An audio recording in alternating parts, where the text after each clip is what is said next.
오늘 말씀의 제목은 좀 특별합니다. 너희도 나와 같이 되기를, 너희도 나와 같이 되기를입니다. 어린이 주일이라고 말씀드렸습니다. 방송실에서는 우리 화면을 우리 성도님들 쪽으로 비출 준비를 하시고요. 성도님들은 무슨 준비를 하시냐 하면은 원래 이 3부 예배는 영상이 녹화가 돼서 유튜브로 올라갑니다. 그럼 어린이들이 혹시 볼 때가 있을 수 있어요. 그럼 어린이들이 만약에 봤을 때 여러분들이 얘들아 내가 너희를 사랑한다 그러면 되게 기분 좋아하겠죠. 기분 좋겠죠, 그죠?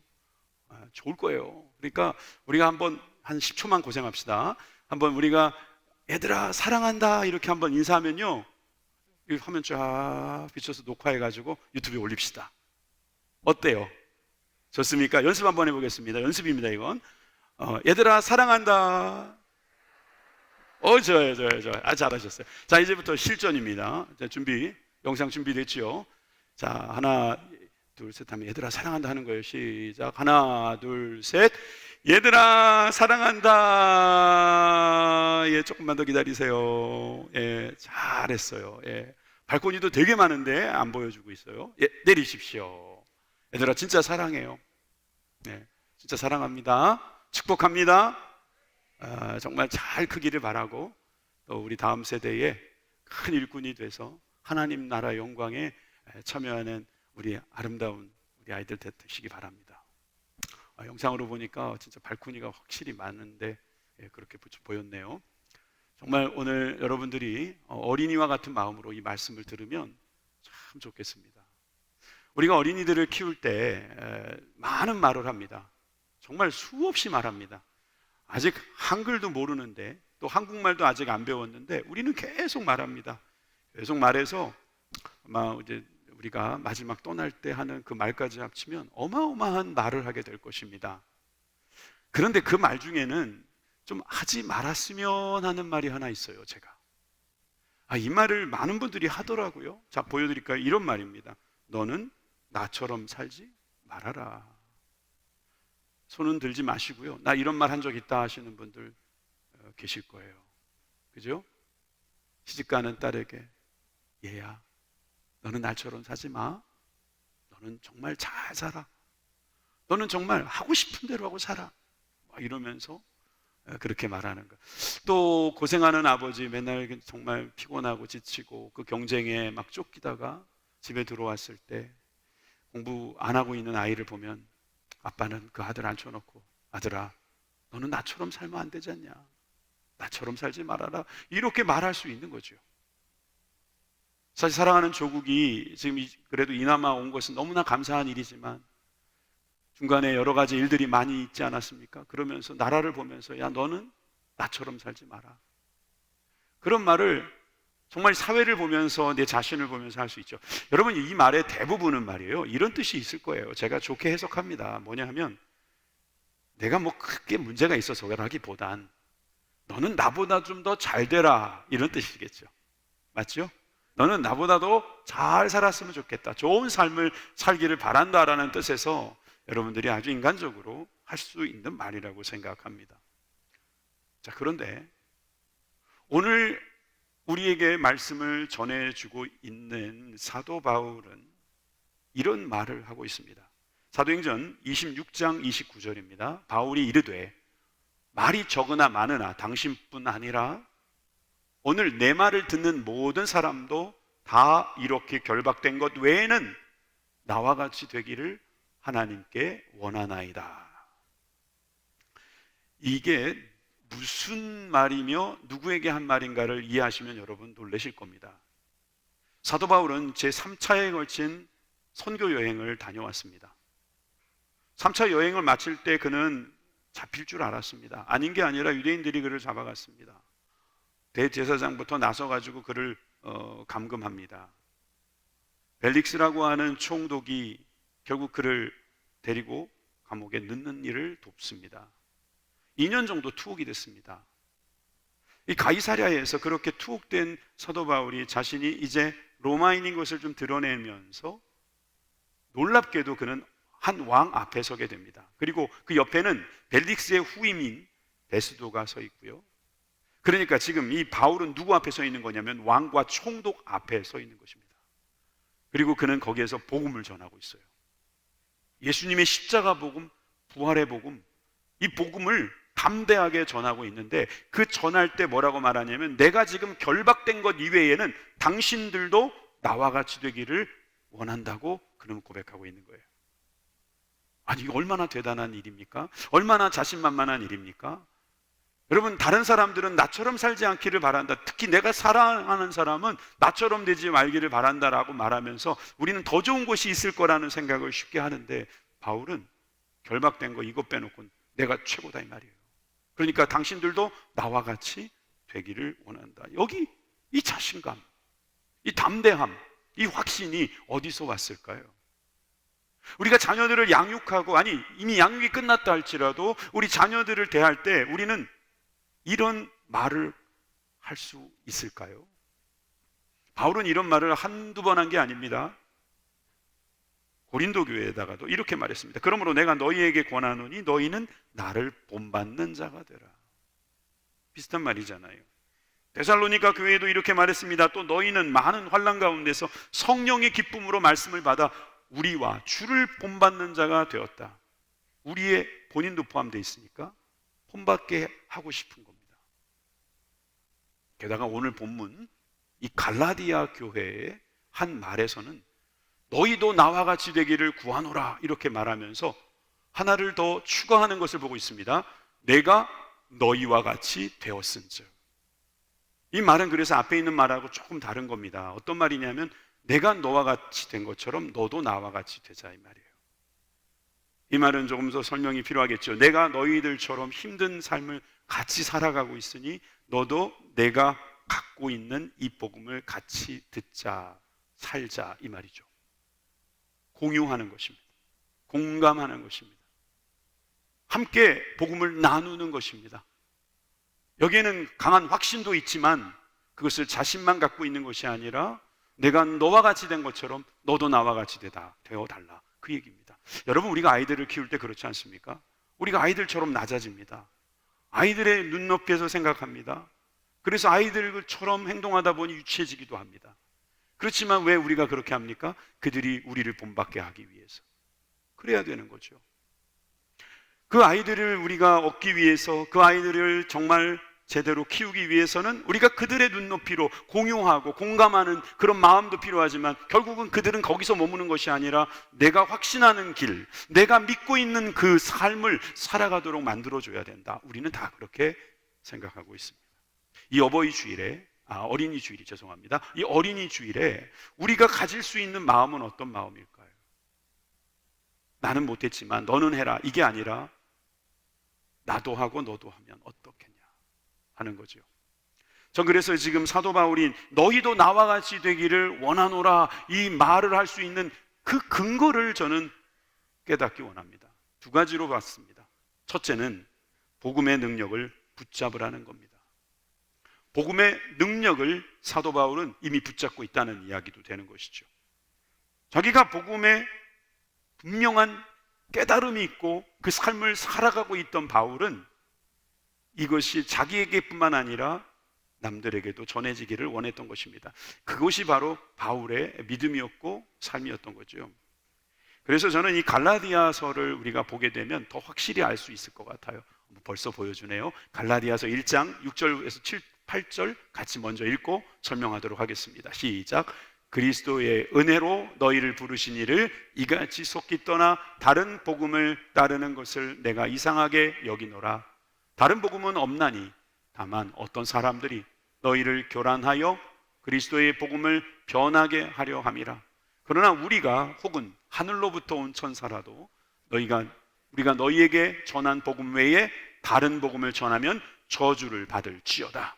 여러분, 이 말은요 굉장히 무서운 말이잖아요. 마지막에 보면 저주를 받을지어다. 왜 저주를 받으라고 하냐면은 다른 복음 때문입니다. 몇 번이나 나오는지 보십시오. 다른 복음을 따르는 것, 다른 복음은 없나니 다른 복음을 전하면 저주를 받는다. 지금 왜 사도 바울은 이 갈라디아 교회에 이렇게 화가 나 있을까요? 다른 서신서에는 소위 외교적인 인사말이 좀 있습니다. 평안하길 바라고 기쁘다고 말하고 안부도 전하고 이렇습니다. 그런데 갈라디아서에는 그런 게 없어요. 막 저주한다는 말도 나오고요, 틀렸다는 말도 나오고요. 오늘 본문의 20절에도 보니까 내가 그래서 지금 너희들한테 야단치고 있는 거 아니냐, 막 이렇게까지 막 흥분하고 있는 바울. 왜 이렇게 흥분했을까요? 도대체 다른 복음은 누가 전하고 있는 걸까요? 그리고 다른 복음은 무엇일까요? 설명하자면 이렇습니다. 갈라디아에 많은 유대인들이 살고 있었습니다. 갈라디아는 지금의 터키 지역이기 때문에 유대인들이 원래 살던 곳이 아닌데 디아스포라 되어 있는 유대인들이 그곳에 와서 예수님을 믿게 됐습니다. 갈라디아에 교회가 있었다면 그 교회에는 유대인들뿐만 아니라 헬라인들도 같이, 이방인들도 같이 섞여 있었을 텐데, 유대교를 가지고 있었던 사람이 회심을 해서 그리스도인이 됐다고는 하지만 그들이 늘 생각하는 건 이겁니다. 복음도 좋지만 우리가 믿었던 그 율법, 그러니까 할례도 받아야 되고 안식일도 지켜야 되고 우리가 지키고 있는 그 음식법이라고 해서 코셔라고 하거든요. 돼지고기 이런 거, 비늘이 없는 거 이런 거 먹지 못한다는 거예요. 그러면서 그것도 해야 된다. 그리스도의 복음, 그 십자가와 부활의 복음 말고도 이것을 더 해야지 하나님 기뻐하실 것이다. 그러면서 그 율법에 대한 이야기들을 지키고 본인도 지키지만 남들도 지키게 하는 거예요. 자, 그렇게 되니까 어떤 문제가 생겼을까요? 너는 틀렸다, 나는 맞다, 뭐 이런 이야기들도 있었을 것입니다. 근데 문제는, 더 큰 문제는 이것입니다. 이 다른 복음이 복음의 본질적인 것을 훼손할 수 있다는 게 문제였습니다. 이게 더 큰 문제예요. 여러분, 이것은 다른 말로 희석시켰다 이렇게 말하고 싶어요. 엑기스가 있는데 여기다가 물을 타버린 거예요. 물을 타면 더 싱겁고 좋지 않나요? 뭐 이렇게 생각해서 좋을 수도 있겠다고 말씀하실지 모르지만 이것은 변질된 것이기 때문에 상할 염려가 있어요. 복음을 변질시킨 것에 대해서 사도 바울은 너무나 단호하게 잘못된 거라고 말하고 있어요. 오죽하면 이 다른 복음을 전하면 저주를 받으라고 말했겠어요. 그리고 그는 단호하게 진정한 복음은 이것이다 가르쳐주고 있습니다. 갈라디아서 2장 16절 같이 읽겠습니다. 시작. 사람이 의롭게 되는 것은 율법의 행위로 말미암음이 아니요 오직 예수 그리스도를 믿음으로 말미암은 줄을 알므로 우리도 그리스도 예수를 믿나니 이는 우리가 율법의 행위로서가 아니고 그리스도를 믿음으로써 의롭다함을 얻으려 함이라. 율법의 행위로서는 의롭다함을 얻을 육체가 없느니라. 계속 보여주세요. 여기 계속 보여주세요. 여기 보니까 율법의 행위가 몇 번 나옵니까? 율법의 행위, 율법의 행위, 율법의 행위. 그런데 또 옆에 보니까 오직 그리스도를 믿음, 또 그리스도 예수를 믿나니 그리스도를 믿음. 무슨 이야기입니까? 똑같은 말을 3번씩이나 반복하는 겁니다. 그것도 한 절에서 말이에요. 물론 저런 후세 사람이 정한 거라고 하지만 이 긴 이야기들을 어찌 보면 단순하게 줄이면 하나예요. 율법의 행위가 아니라는 거예요. 여러분, 사람이 뭔가를 잘해보려고 하면 자꾸 더 추가합니다. 소위 사족이라는 말이 있죠. 뱀의 다리가 있는 것은 뱀이 아니죠. 그건 도마뱀이라고 말하죠. 사족입니다. 사족. 복음 그 자체로 완전한데 여기다가 자기가 지켜왔던 풍습, 아니면 자기의 불안함, 아니면 자기의 어떤 명예나 과시를 위해서 추가합니다. 이것이 사실상 많은 사람들에게 지금 유혹이 되고 있습니다. 너무 단순하거든요. 복음이라는 게 십자가, 부활.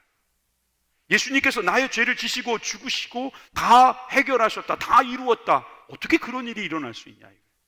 그리고 그 죽으신 예수님께서 나의 죄를 위해서 죽으셨으니까 또 나의 죄를 지신 주님이 나와 같이 부활한다는 것을 우리들에게 보여주셨어요. 그래서 십자가와 부활의 복음은 우리가 영원히 살 수 있다는 놀라우신 축복이요, 우리가 믿어야 될 복음입니다.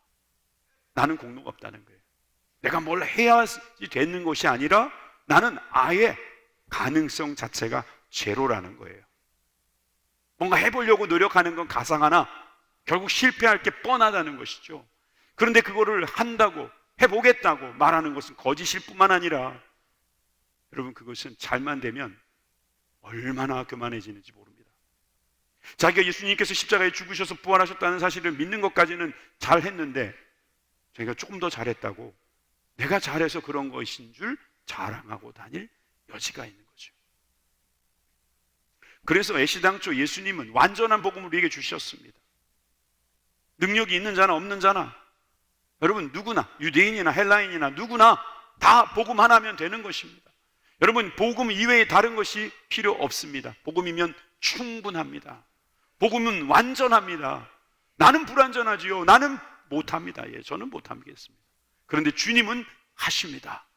이 완전한 복음, 우리에게 좋은 소식으로 주신 것을 우리가 믿고 가면 되는데, 여기에다 뭘 추가해요. 그 이유는 아마 내가 너보다 더 낫다라고 말하고 싶은지도 모르겠어요. 자, 그러다 보니까 자꾸 분쟁이 일어납니다.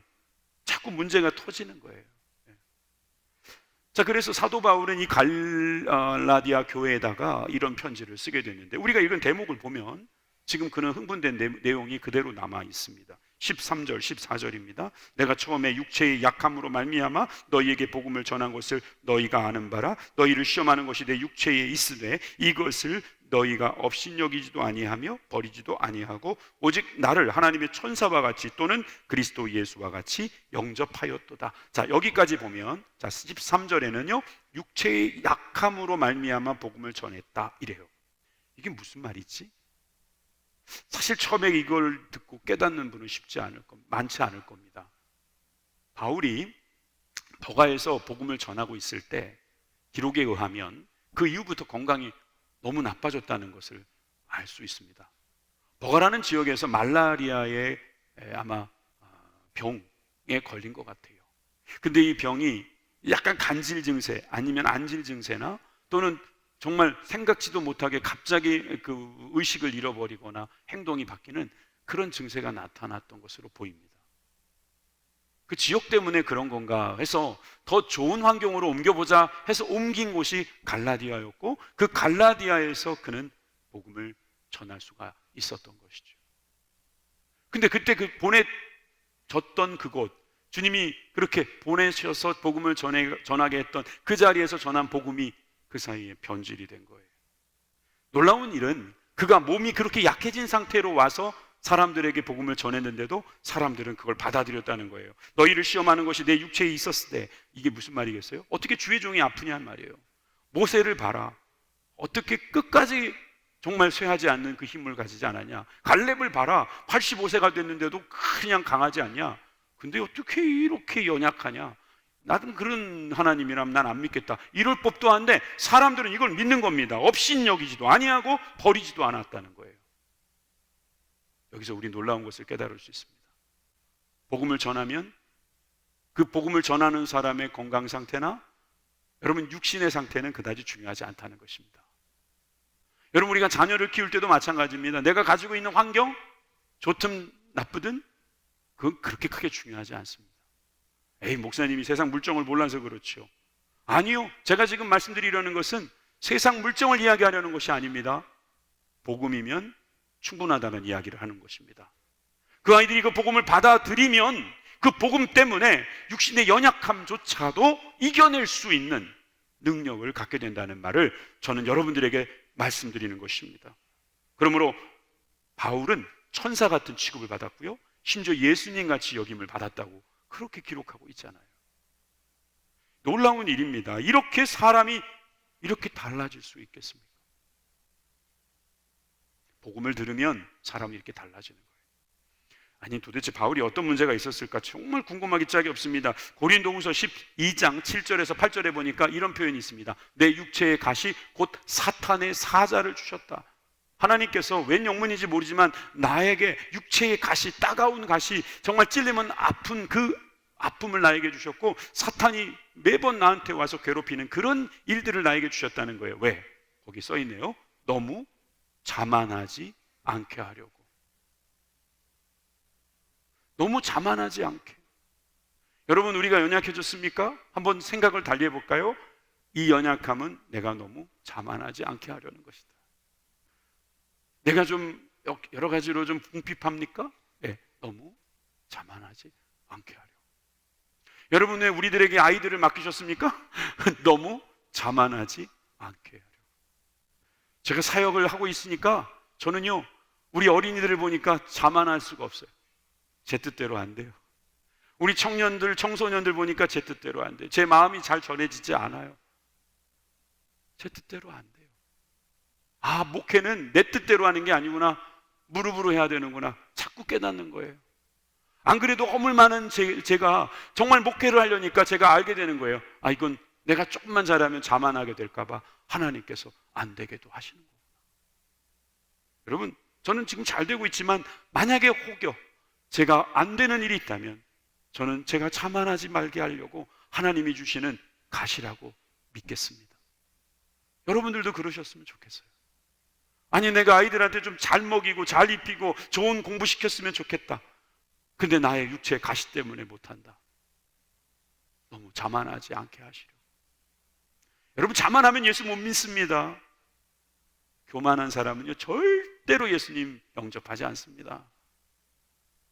자만하지 않게 하려고 주님께서 우리에게 주신 이 축복을 받아 누리는 저와 여러분들이 되길 바랍니다. 그래서 사도 바울은 계속해서 이렇게 말하고 있습니다. 15절입니다. 너희의 복이 지금 어디 있느냐? 이 말은요 행복으로 바꿔보세요. 너희의 행복이 지금 어디 있느냐? 너는 지금 행복하냐? 이 말입니다. 너희들 옛날에는 너희들이 나에게 이렇게 하지 않았느냐? 너희가 할 수만 있다면 너희의 눈이라도 빼어 나에게 주었으리라.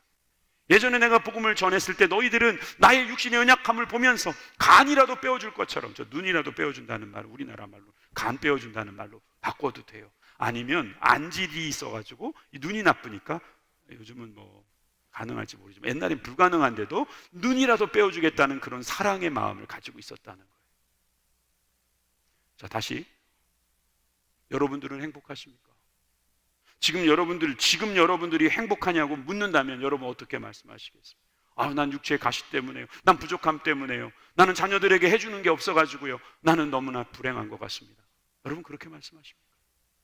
그렇다면 다시 오늘 본문을 잘 생각해 보세요. 지금 복음의 능력이 있다면 바울은 그 육체의 가시조차도 업신여김이거나 무시당하지 않았다는 거예요. 이건 사람들만 그런 것이 아니라 하나님께서 그렇게 여기시는 거잖아요. 하나님께서 우리를 귀하게 여기시고 계십니다. 복음을 받은 사람은 복음 위에 다른 게 필요 없어요. 거짓 복음, 다른 복음, 여러분 그런 거 다 버려야 돼요. 무슨 복음이 필요해요? 순복음이 필요한 거예요. 우리 교회 이름이 순복음인데요, 이 순자가 이게 순수하다, 퓨어.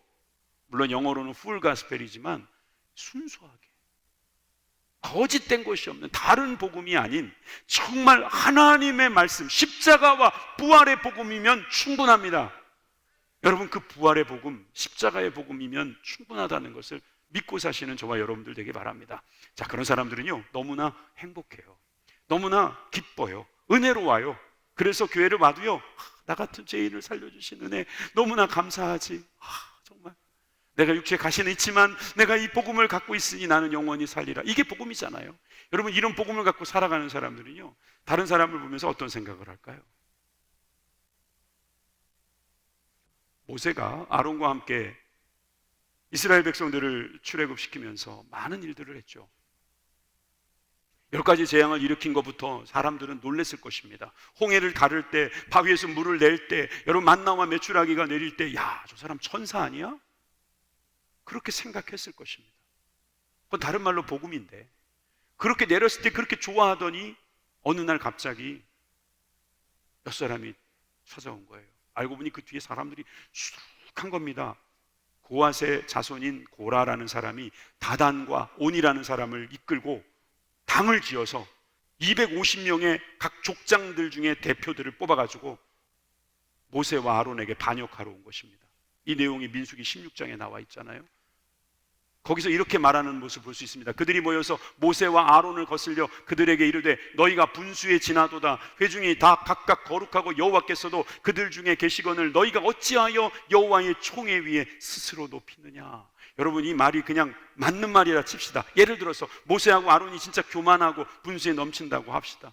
그렇다면 하나님께서 모세를 야단치실 수도 있고 고라를 그냥 넘겨두실 수도 있는데, 놀랍게도 이 민수기 16장은 피로 범벅이 됩니다. 나중에는 연병으로 인해서 요즘 우리 전염병에 시달리고 있지만 이 4,700명이나 연병에 걸려 죽는 일이 나오고, 아까 말씀드렸던 250명과 고라, 다단, 온도 한 자리에서 다 죽어버리고, 이 말씀을 듣고 주의 종에게 대적하면 이렇게 되는 거야, 이런 식으로 해석하는 분들도 옛날엔 많았던 것 같은데 그렇게만 보면 안 돼요. 왜냐하면 이거는요, 은혜가 떨어지면 자기가 구원받고 하나님의 은혜의 자유함으로 살아갈 수 있는 이 영광이 사라지게 되면 사람들은 다른 사람의 모습을 너무 지나칠 정도로 나쁘게 본다는 그 얘기입니다. 옛날에는 정말 천사처럼 보였던 모세가 왜 나한테는 그런 능력이 없냐? 나도 그런 능력 하나님이 주셨을 거다. 왜 너만 그렇게 분수에 지나게 하냐? 그러면서 그렇게 말할 때 그 안에는 은혜가 없는 거예요. 내가 받은 은혜, 그 구원의 감격이 사라지니까 그런 마음이 자꾸 나오는 거예요. 여러분, 이것이 바로 우리들의 모습 아니겠어요? 구원받은 것이 너무나 감사해서 그 구원의 감격이 우리의 삶을 전적으로 주도할 수도 있는데도 불구하고 그것은 다 온데간데 없이 다 까먹어버리고, 아니, 목회자가 잘못했으면 와서 말씀하시면 되는 거예요. 성도님들에게 가서 말씀하시면 돼요. 근데 중요한 건 여러분들에게 은혜가 희석되지는 말게 하세요. 그러면 이미 죽어가고 있는 거거든. 그래서 이 메시지를 우리가 잘 들으면 정말 우리는 복음의 능력을 붙잡아야 될 이유를 찾게 되는 것입니다. 복음의 능력 붙잡아라. 이게 첫 번째. 두 번째, 오늘 두 가지 말씀드린다고 했죠. 두 번째는 복음의 열심으로 헌신하라. 여러분, 이렇게 헌신했던 바울은 다른 사람들에게도 복음의 열심으로 헌신하라고 권유하고 있어요. 오늘 본문의 16절, 17절을 같이 읽겠습니다. 시작. 그런즉 내가 너희에게 참된 말을 함으로 원수가 되었느냐? 그들이 너희에게 대하여 열심내는 것은 좋은 뜻이 아니요 오직 너희를 이간시켜 너희로 그들에게 대하여 열심을 내게 하려 함이라. 여기에 참된 말, 자기가 하는 말을 복음 참된 말이라고 말하고 있는데 17절에 보니까 그들이 하는 열심, 즉 유대인들이 하는 그 열심, 복음은 믿지만 율법까지도 지켜야 한다라고 율법의 행위를 강조하던 그 사람들의 열심은 좋은 뜻이 아니라는 것입니다. 이것은 이간질하는 거라는 거예요. 분리시킨다는 거예요. 여러분, 분리시키는 사람이 누구죠? 바로 마귀예요. 사람도 아니죠. 디아블로스, 두 개로 만드는. 여러분, 이렇게 분리시키고 이간질하는 것이 바로 율법의 행위가 될 수가 있다는 거예요. 나는 할례를 받았는데 왜 너는 할례를 안 받았어? 나는 이걸 안 먹는데 왜 너는 그걸 먹어? 왜 나는 이거를 지키는데 너는 왜 그걸 안 지켜? 그러면서 자꾸 분리하는 거예요. 복음이면 충분해서 복음을 듣고 감동하면 저절로 바뀌어요. 순복음은 바뀌어요. 진정한 복음은, 다른 복음은 안 바뀌어도 진정한 복음은요, 십자가의 은혜 앞에서 어떻게 꼬꾸라지지 않을 수가 있겠어요? 부활의 감격을 믿는다면 어떻게 우리가 째째한 것에 우리의 마음을 빼앗기겠어요? 내 마음을 지키는 일에 얼마나 마음이 더 쓰이겠습니까? 자, 그런 사람들은요, 참된 말을 위해서 살아가죠. 참된 말, 좋은 뜻으로. 그래서 사도 바울은 18절에서 이렇게 말하죠. 좋은 일에 대하여 열심으로 사모함을 받음은 내가 너희를 대하였을 때뿐만 아니라 언제든지 좋으니라. 여기서 좋은 일에 대하여 열심, 이 말이 좀 어려운 것 같아서 제가 세 번역으로 봤어요. 그런데 그들이 좋은 뜻으로 여러분들에게 열심을 낸다면, 즉 유대인들이 열심히 그 좋은 뜻, 즉 하나님의 말씀, 복음대로 하는 뜻이라면 나도 언제든지 좋은 일이라고 인정하겠다는 거죠. 근데 그렇지 않다는 거예요. 이 뒤에는 마귀가 있는 거예요. 이 뒤에는 사단의 역사가 있는 것입니다. 코로나 동안에 열심히 성전에 나오신 분들도 계십니다. 그러나 안 나오신 분들에게 뭐라고 하지 않았습니다. 그리고 못 나오신 것을 우리가 너무나 안타까워서 기도했습니다. 그 지금도 여전히 못 나오시는 분들을 안타까운 마음으로 우리 기다리고 있습니다. 복음이 아닌 비본질적인 것으로 우리를 갈라놓을 것은 없습니다. 우리는 하나로 될 수 있는 이유가 우리는 복음이면 완전하기 때문입니다. 이 거짓된 복음으로 우리의 마음을 빼앗기지 말고 순수한 복음으로, 순전한 복음으로 하나가 되는 저와 여러분들이 되기를 주님의 이름으로 축원합니다. 이렇게 말하고 나서 바울은 자신의 결단과 결심과 계획을 이야기합니다. 자, 19절, 20절 같이 읽습니다. 시작. 너희 속에 그리스도의 형상을 이루기까지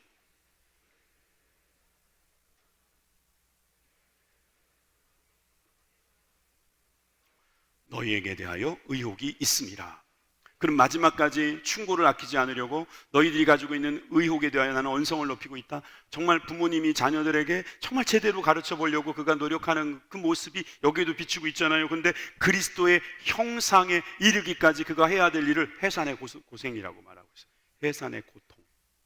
바울은 해산의 고통을 어떻게 하는지 모르겠어요. 남자인데.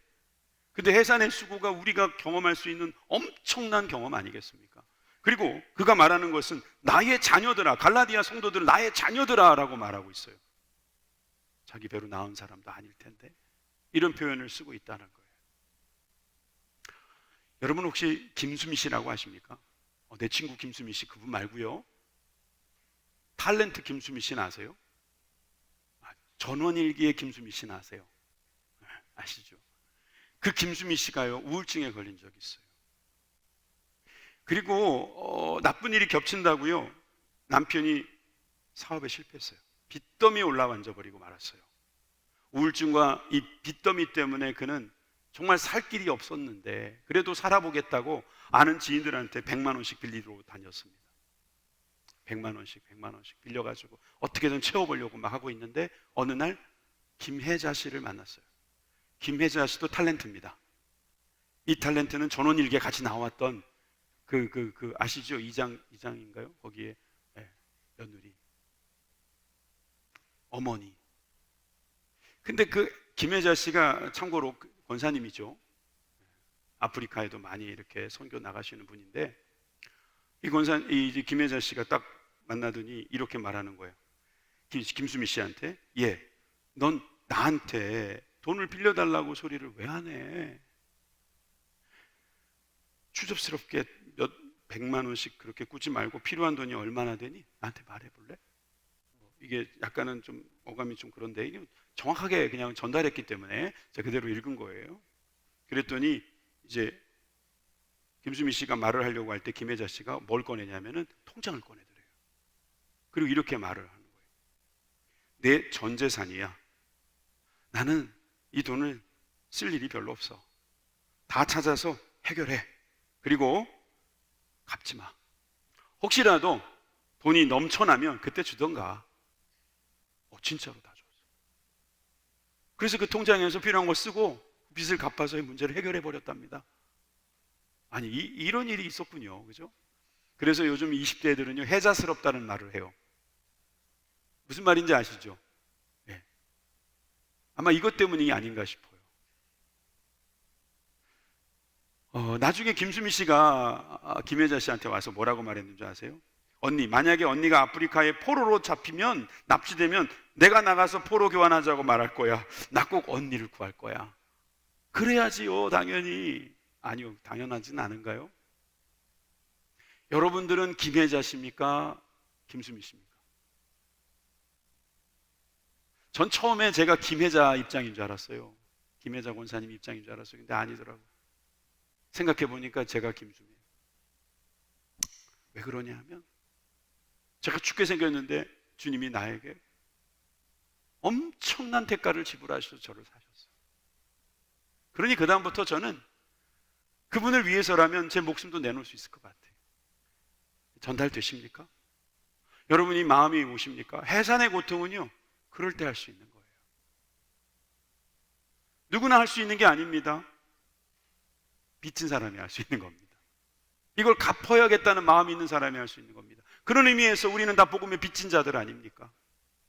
그러니 우리 아이들을 보면서도 또 우리 주변에 이 어린아이 같은 많은 사람들, 아직 태어나지도 못한 사람들이 너무나 많잖아요. 그러니 그들을 태어나게 하려니, 그들을 하나님 나라에 들어가게 하려니 우리가 할 수 있는 것은 해산의 고통을 치를 수밖에 없는 것입니다.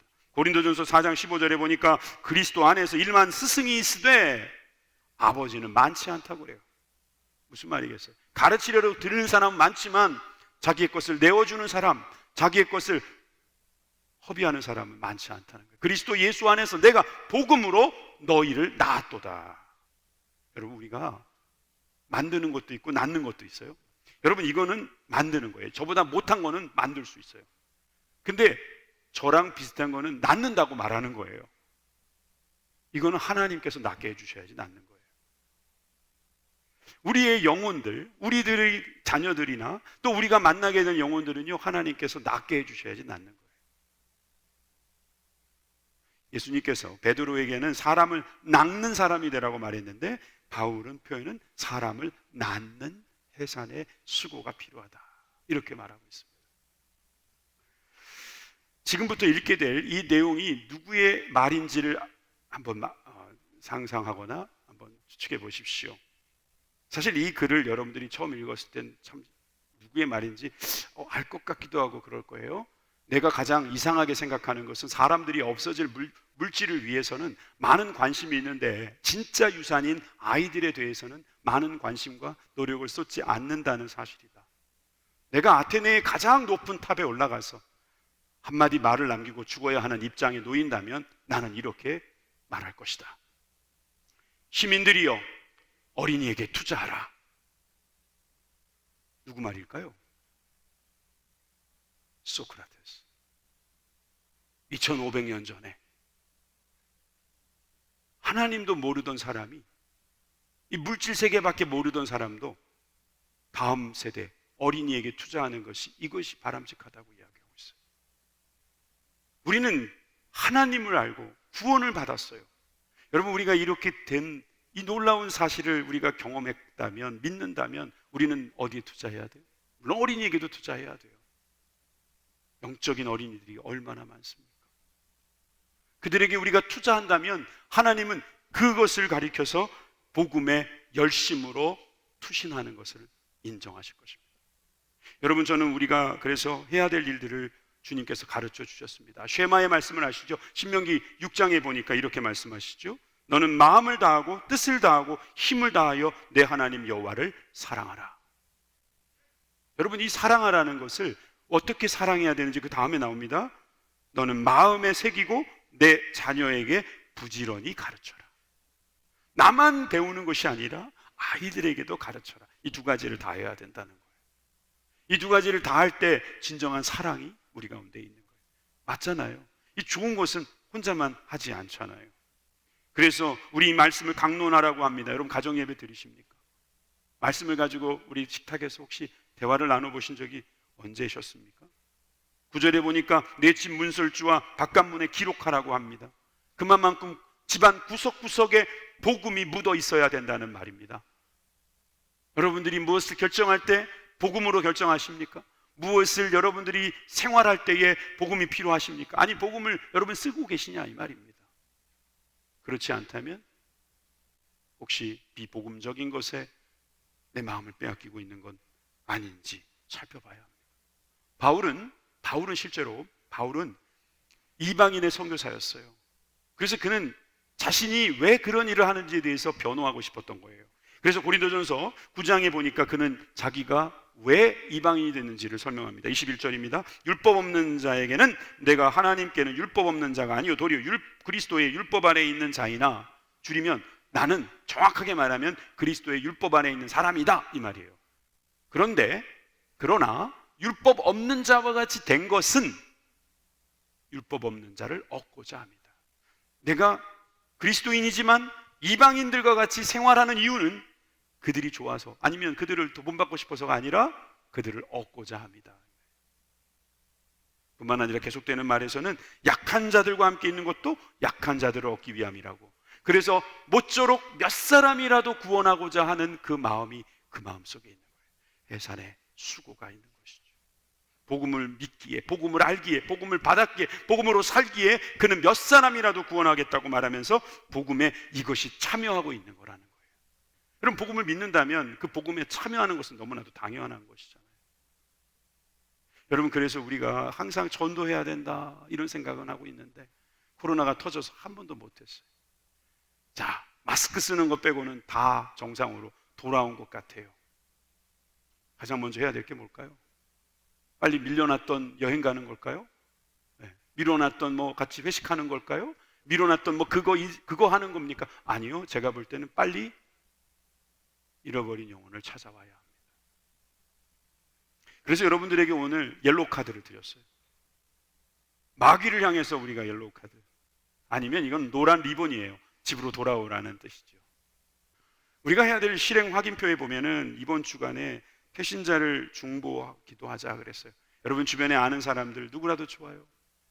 정말 하나님이 마음을 주시면 그 사람에게 하나님께서 구원하시려는 계획이 있음을 믿으시고 한 주간 동안 기도하면서 이 다음 주, 그 다음 주까지 2차에 걸쳐서 우리가 작정자 이름을 내게 될 거예요. 돌아오는 수요일에는 발대식도 있습니다. 여러분 구역 교구별로 또는 기관별로 여러 가지 기도회도 있을 거예요. 여러분 참여하십시오.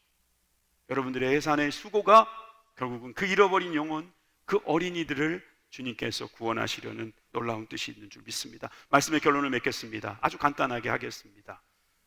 너는 나처럼 살지 말아라. 이 말을 고치십시다. 너도 나처럼 살아라. 많은 의미가 있죠. 여러분들은 그런 삶을 살게 되실 것입니다. 그 일을 도우시는 우리 하나님을 찬양합니다. 기도하겠습니다.